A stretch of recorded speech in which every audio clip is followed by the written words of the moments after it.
la soustraction avec retenue. Commençons par calculer 43 moins 5. 43, c'est 4 dizaines et 3 unités. Je commence avec les unités. Je dois en enlever 5, donc j'en enlève 1, 2, 3. Mais je n'ai plus d'unité toute seule. Donc je vais aller chercher une dizaine pour la mettre avec les unités. Maintenant, je n'ai plus 4 dizaines dans 43, mais j'ai 3 dizaines toutes seules, c'est-à-dire 30, et j'ai 13 unités, auxquelles je vais pouvoir enlever 5. En effet, dans cette dizaine, j'ai bien 10 unités. Donc je peux enlever les 2 unités qui me manquent. J'en ai déjà enlevé 3, 4 et 5. Qu'est-ce qu'il me reste comme unité? Eh bien, il me reste 8. 13 moins 5 font 8. Je vois que dans la dizaine que j'ai prise, il reste 8 unités. Et il me reste les 3 dizaines que je n'ai pas utilisées. Donc, 43 moins 5 égale 38.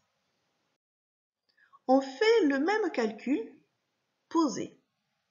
43 moins 5. Je m'occupe d'abord des unités. 3 moins 5, je ne peux pas.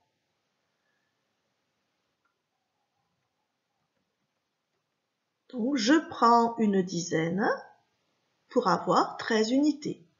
Sur mon calcul, j'écris donc, je barre les 4 dizaines, j'écris que je mets une dizaine aux unités pour avoir 13 unités et que du coup, il me reste 3 dizaines.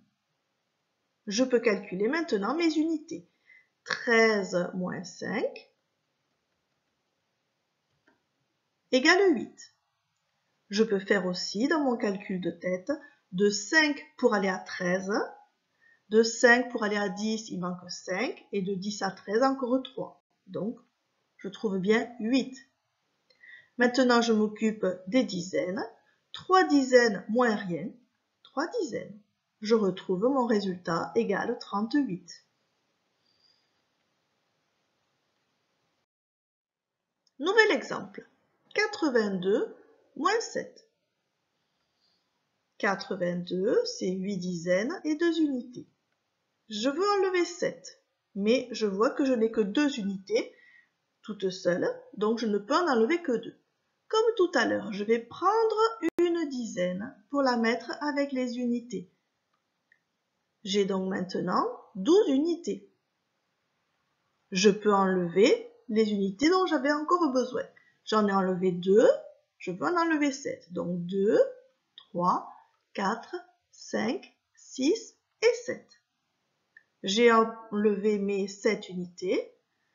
Il m'en reste 5 dans la dizaine que j'ai prise. 12 moins 7 égale 5. Donc je sais que j'aurai 5 aux unités de mon résultat.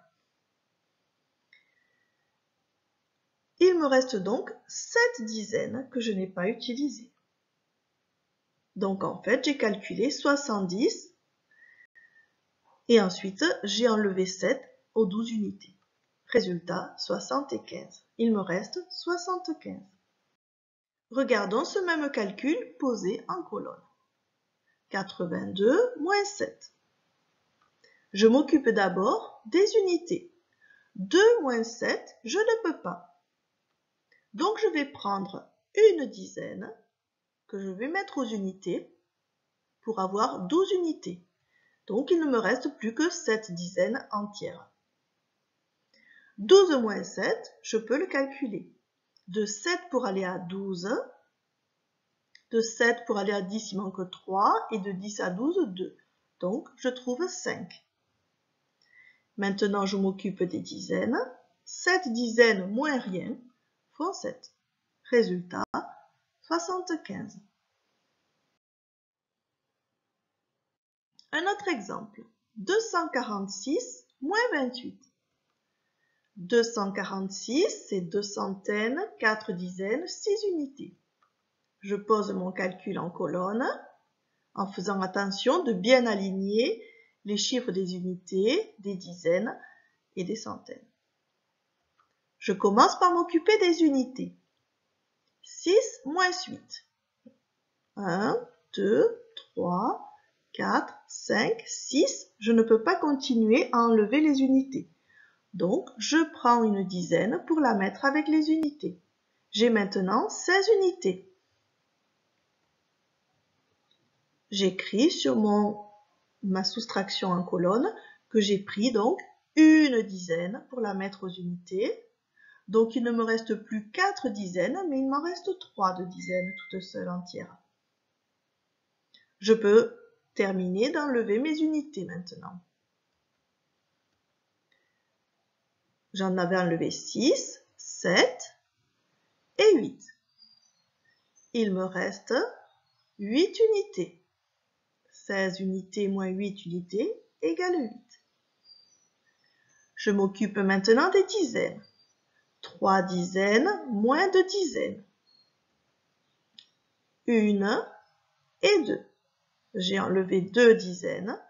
Il me reste une dizaine. Je m'occupe maintenant des centaines. 2 centaines moins rien. Eh bien, il reste 2 centaines entières. 246 moins 28 égale 218. Nouveau calcul, 351 moins 169. 351, c'est 3 centaines, 5 dizaines et une unité. Je pose mon calcul en colonne et je commence par les unités. Une unité moins 9 unités. Je ne peux bien sûr en enlever qu'une seule. Donc, je prends une dizaine pour la mettre aux unités. Et comme ça, j'ai 11 unités. Je l'écris sur mon calcul posé. J'ai pris une dizaine pour la mettre aux unités. Il ne me reste donc plus que 4 dizaines. Je barre mes 5 dizaines pour écrire qu'il me reste 4 dizaines. Je peux maintenant calculer 11 moins 9. J'ai déjà enlevé 1.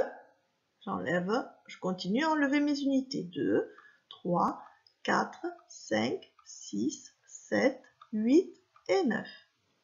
J'avais 11 unités, j'en ai enlevé 9, il m'en reste 2. Je l'écris dans la colonne des unités. Je m'occupe maintenant des dizaines. 4 dizaines moins 6 dizaines. 1, 2, 3, 4. Mais la 5e et la 6e dizaine, je ne peux pas les enlever parce que je n'en ai pas suffisamment. Pourtant, je sais qu'il y a des dizaines dans chaque centaine.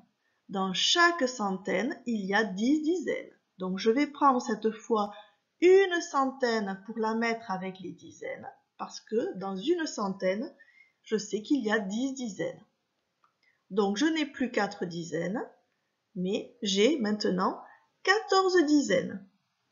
Je vais devoir l'écrire sur mon calcul posé. Je n'ai plus 3 centaines, puisque j'en ai pris une que j'ai mis avec les dizaines. Donc, il me reste 2 centaines. Je peux maintenant faire 14 dizaines moins 6 dizaines. J'ai déjà enlevé 4 dizaines. Je peux enlever la 5e et la 6e. J'ai fait maintenant 14 dizaines moins 6 dizaines. Il m'en reste 8. 14 dizaines moins 6 dizaines font 8. Je m'occupe maintenant des centaines. J'ai maintenant 2 centaines, je veux en enlever une. Il m'en reste une. 351 moins 169 font 182. Tu as compris? Maintenant, c'est à toi.